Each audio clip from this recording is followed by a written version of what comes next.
Deputy Naughten has raised his hand. Deputy Naughten, go ahead. Yeah, well, just if you want to answer that question first, because my one is grouped with it there. Is it? Okay.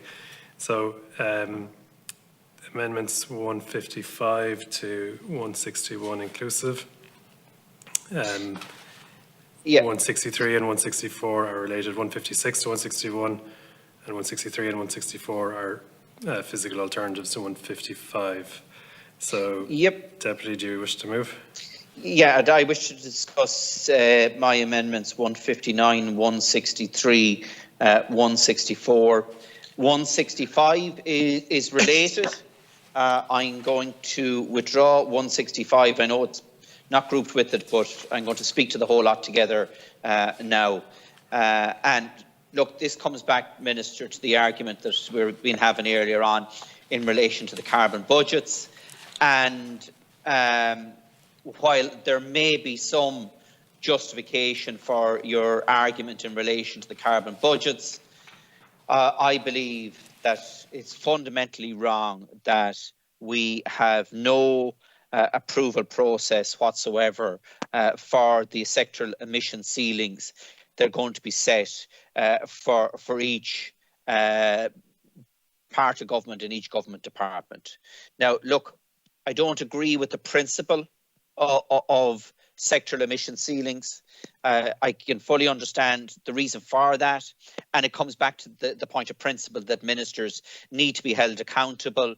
And look, as someone that was in the role prior to Minister Bruton and Minister Ryan, I know how frustrating it has been when I didn't have the leverage available to me that is provided for in this legislation. So I don't disagree with the principle of what's been set out in the legislation. Where I disagree fundamentally is that these should be presented just like an estimates process, presented to the sectoral committees for approval.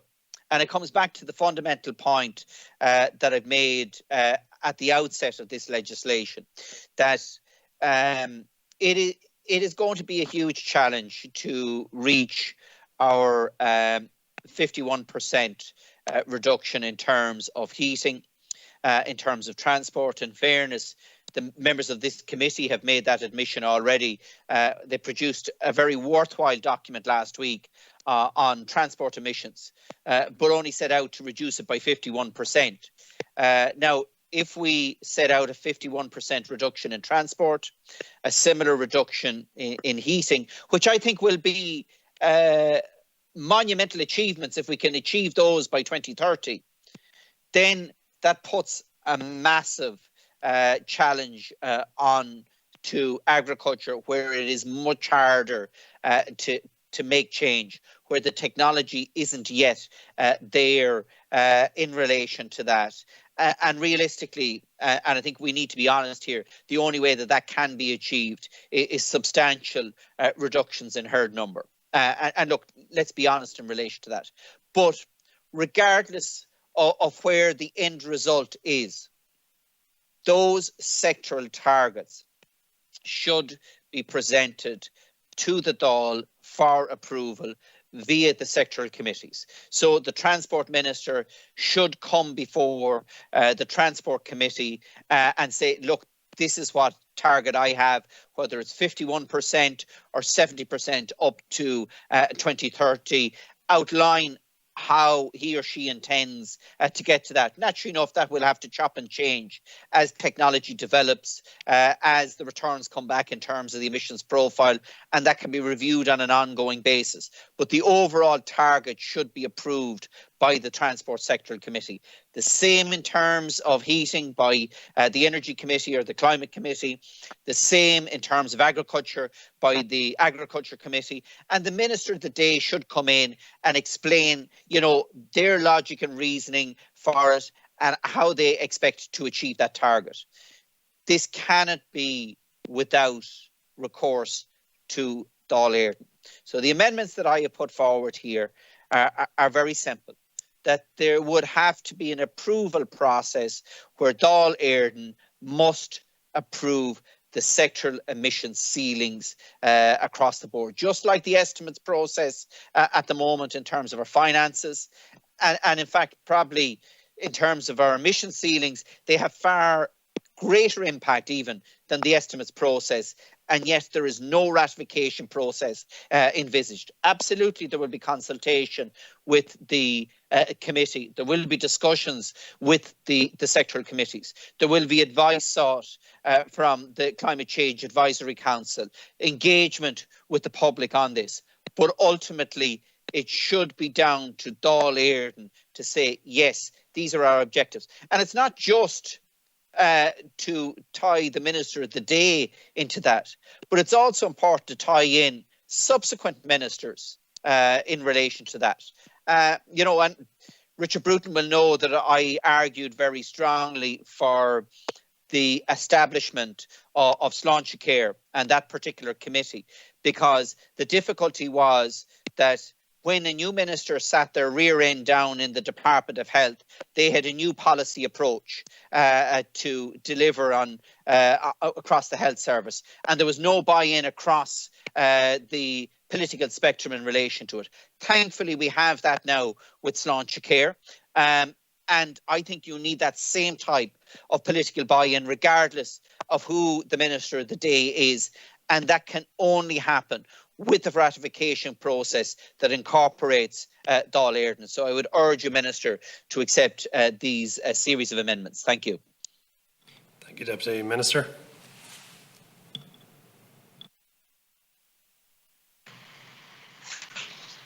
Thank you. Thank you, Deputy, and I do appreciate and acknowledge your experience as a minister, with and also your interest in this sector, and I remember your efforts to tackle things like air pollution and so on in the past. So the sectoral targets will be decided by the government, and they don't do them in a vacuum. They have to comply with Section 4 of this legislation, which has a long list of criteria that have to be complied with, and it's really highly technical. Like in order to make a legal sectoral division is going to be a complex thing to do, because you have to satisfy all the many criteria that are down it.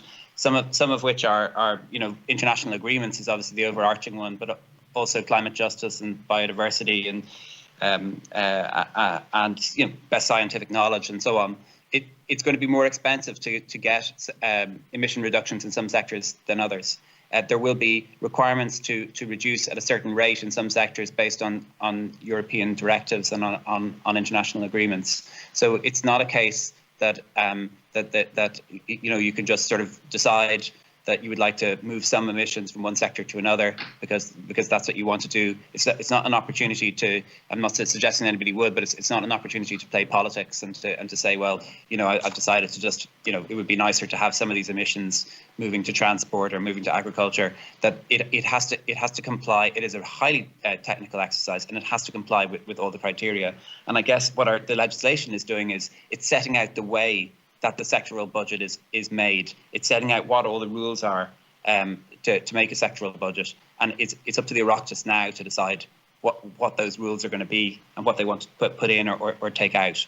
And if we did move towards the Oireachtas agreeing the sectoral budgets, we would have a bureaucratic overhead.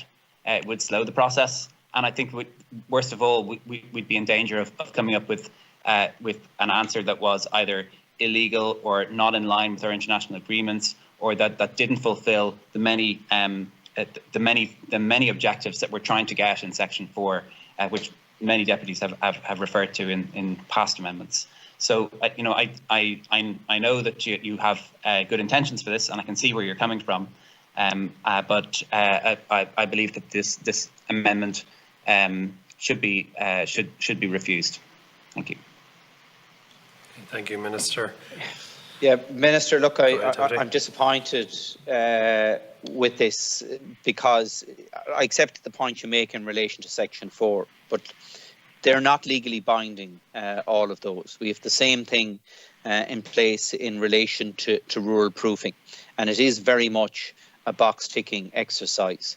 And look, I know how this process works, so, I accept the principle of what you're talking about, but the reality is this will be little more than a box ticking exercise. And you're right, the cost of taking measures in some areas are going to be significant. There's absolutely no doubt about that. And there are huge financial implications in terms of those decisions. And this is my fundamental problem here, that the cheapest way to reduce emissions in Ireland is to reduce the herd. That's by far the cheapest way to do it. There's no doubt about that in relation to it. It is hugely challenging in relation to the types of target this committee has set out in terms of transport up to 2030 of a 51% reduction. The same in relation to heating.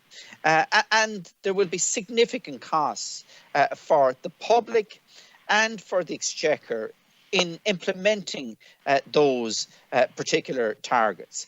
And that's the reason why it is important that there is a fair and transparent set of sectoral targets put in place, and that it's not just about what is the bottom line, what is the ultimate price in relation to this. Because sadly, up to now, that fundamentally has been the problem here, that it's all about being penny wise and pound poor in relation to our approach up to now. And that's what has led us into the situation that we're in at the moment, rather than taking strategic decisions which in the long term make perfect economic sense from a societal point of view and from a budgetary point of view, but actually do cost a significant amount in the short term. And I would ask you, Minister, between now and report stage, to look again at these particular mechanisms to and the lack of any ratification process for the sectoral emission ceilings, because I think it's wrong that the Dáil is legislated out of this process. And I think this is the big fundamental flaw with this particular piece of legislation. Thank you. Thank you, Deputy Minister.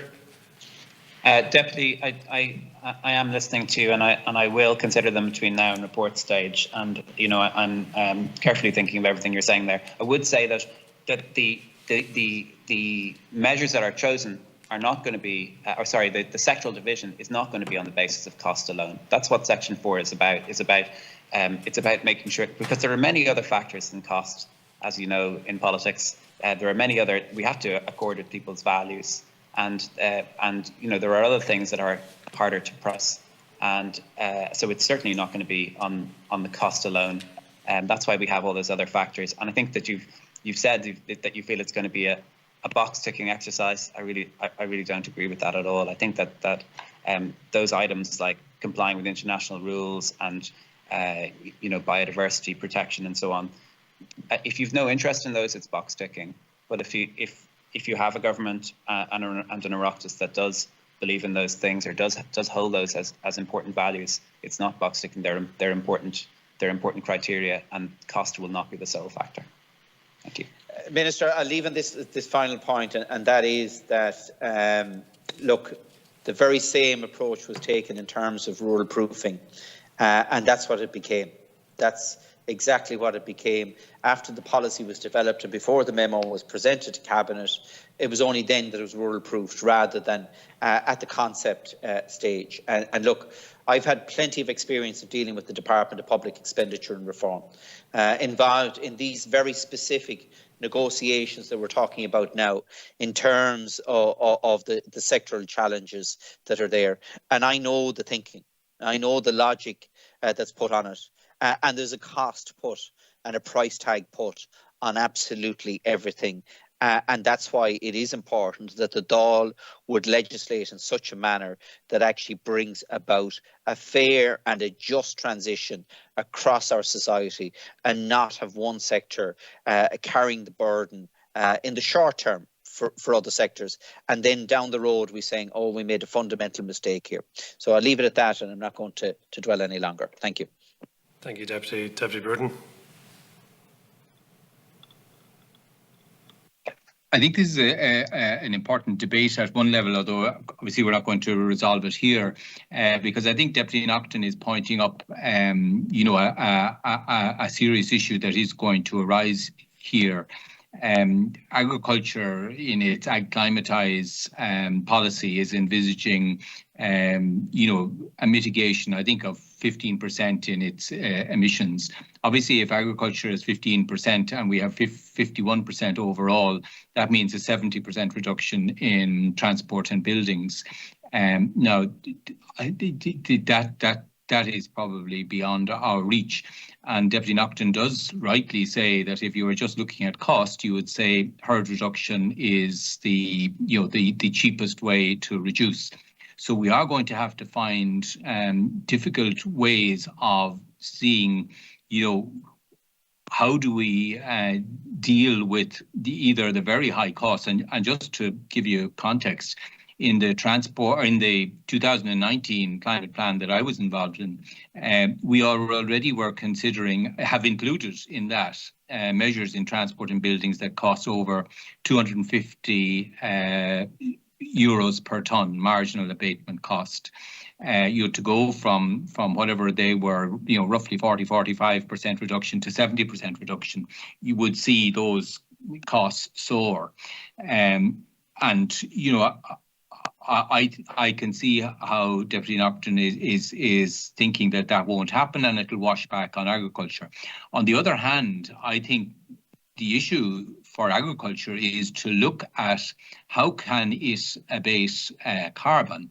And if in other sectors like building and transport, we are envisaging paying, say, 500 euros a tonne for carbon abatement, can agriculture start to be farmers of carbon as well as producers of food? But I think I don't agree with Denis that we can simply say the agricultural committee should decide that, because then you're back to, the transport lobbies will be in the transport committee, the agricultural lobbies will be in the agricultural committee, and we won't move forward. But we do need to find a way in which, the potential losers of transport abatements running at 500-600 euros per tonne can compensate people who could manage carbon either through sequestration or perhaps carrying less cattle per acre, or draining lands or wetting lands, or the many things that we know are out there.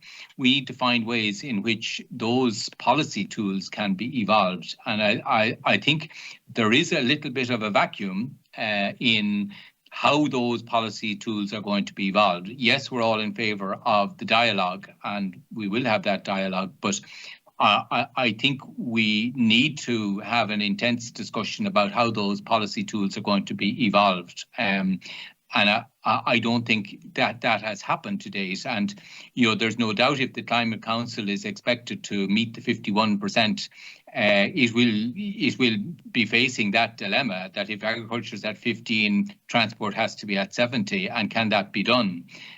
So, I think we have an intense debate coming up before the end of whatever, the autumn, whenever this will come back.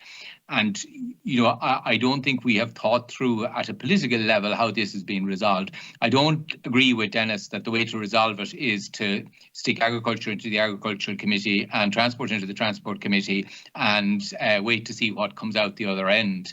I don't think that would ever, achieve the obligations that we all know we have to deliver.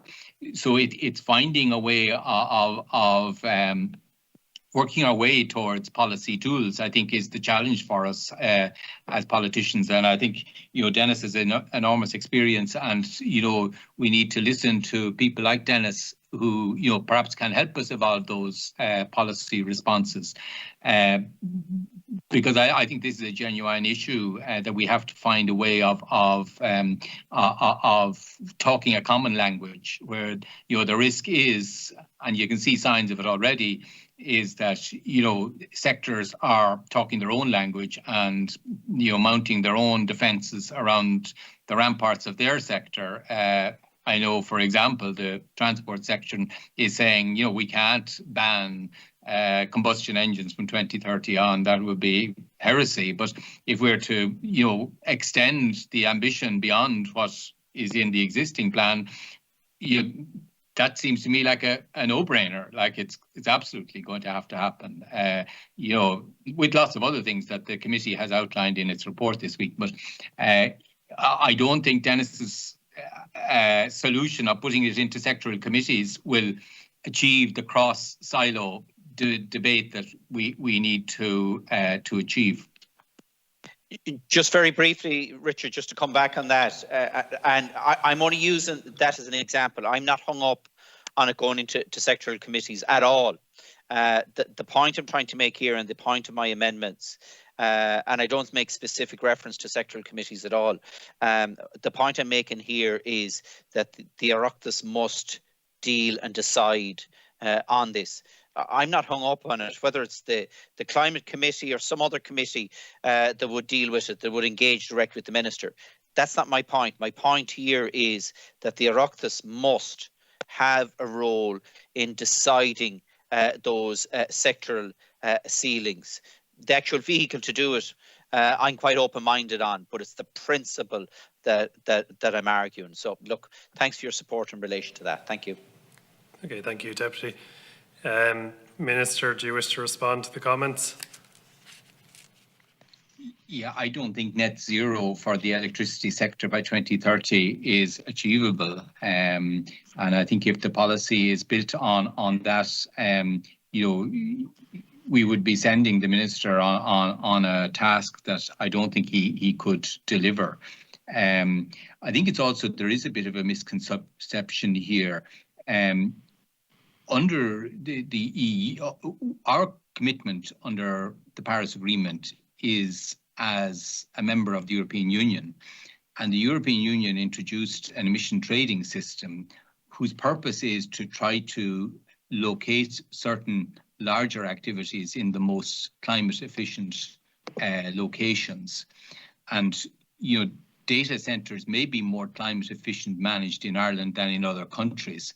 And it is in the overall EU's, the best approach for the EU to take is to, you know, if it does need data centres, that it would run them in the most climate efficient way. And that's what the emissions trading system seeks to do.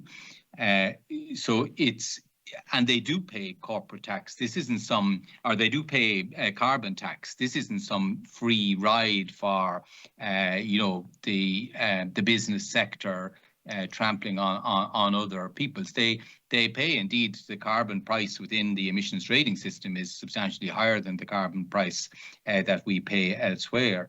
But I don't accept either that, you know, the suggestion that envisaging electric vehicles on our roads is some way government having a misaligned policy. The reality is that, you know, people need certain transport services. They can't all be switched to public transport. We're far better for those very substantial numbers of journeys that have to be, you know, that can't be substituted by public transport or by active travel, that they be done through electric vehicles. Where, of course, if some of that power is generated from non-renewable sources, some of that will have emissions, but they will be dramatically lower than if we're fueling them by petrol or diesel. And as we succeed in switching to a renewable sources of power, we will be able to deliver transport services to everyone in a way that avoids impact on our climate. So, you know, I think a lot of the assumptions behind this particular amendment, I don't think stand up to close scrutiny. You know, there isn't a choice between, you know, companies and not touching our lifestyle. If we want to be engaging in travel and in all sorts of things, we have to find ways of you know, avoiding damaging emissions coming from them. And, you know, that's what all this endeavour is about.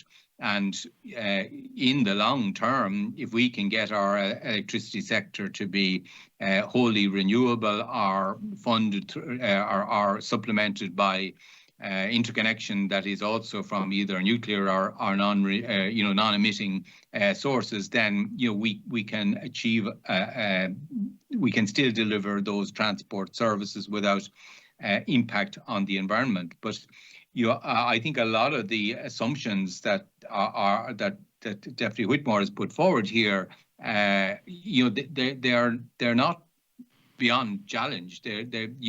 We all have to change our lifestyle. It's not just big companies, and I've heard others articulate this. If 70% of emissions come from big corporates, the whole thing would be sorted if we didn't do that. But that's saying an oil company that puts fuel into every car that we all drive, we're saying they're responsible for all that emissions. That's not reality. They're only there because they're delivering a service that people want to have. They want to be able to move around. So, I think there's a lot of assumptions there in this amendment that, in my view, don't stand up to scrutiny. And I don't think it's an achievable target that we're asking the Minister to report upon. Net zero by 2030.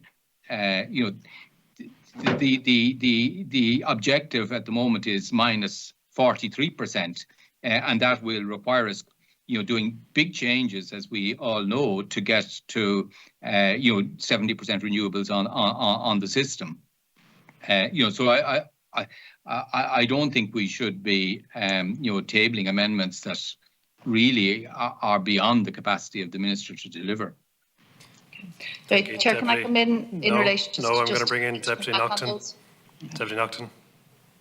Yeah, just I found it interesting, Richard Bruton's an analogy in relation to oil companies, and he is right in relation to that. But the difficulty is, in terms of agriculture, we're quite happy to have the emissions being levied on the farmer that produces the beef or milk, and not where it is actually consumed. And this is the argument that I've been making all along, that the system is perverse and built in structures in it that benefit big industry rather than in terms of the type of economy that we have here in Ireland. That's why we need to take a very different approach here in Ireland than has been taken in continental Europe, and yet we're not doing that. But coming back to the point that Deputy Whitmore raised, I think it is a fundamental point here, and that is the amount of data centres that are coming into the country. And there are two types of data centres. First of all, I'm not against data centres per se, and I think if they're strategically located in particular locations across the country, I think it can be of huge benefit. But we should be talking about data centres that are directly connected with employment here in this country, not about speculative data centres, and quite a number of the ones that are in the planning process are speculative data centres, and we shouldn't be facilitating those whatsoever. Secondly, we shouldn't be facilitating any data centres within the Dublin region, despite the determination of the IDA to do that, because our electricity grid just cannot take them, and the cost of facilitating more data centres in the Dublin region is going to be astronomical in terms of the investment that's going to have to be put in on our electricity grid. And communities across the country are the ones that are going to have to cater for the additional pylons that will have to be brought into the Dublin region. But we are going to try and achieve 70% renewable electricity on our network by 2030, which is, at this point in time, a very difficult challenge, but one I think that we can potentially achieve. But continuing to load more data centres onto the system makes that an unachievable target. And what I think is morally wrong here is not only that aspect to it, but the fact that we're asking families across the country through their electricity bill to actually fund and subsidise the cost of that. And I think it's wrong that we should be asking families through the PSO levy, through the transmission charges, to subsidise the cost of electricity that's going into data centres. Now, the government has already taken a decision on this back in June of 2018 not to apply those charges to domestic customers and to other business customers, but that hasn't been implemented. And I think Deputy Whitmore is right. There needs to be a far broader debate, and we need to be far more selective in relation to the type of data centres that we want to come into this country. And it's not, you know, the impression is given that it's climate efficient to bring them into Ireland because of our climate here. But the reality is we're an isolated grid here in Ireland, an isolated electricity grid. So we're going to have, sadly, for the foreseeable future, a fossil fuel backup, which actually undermines our overall climate objectives. Thank you. Thank you.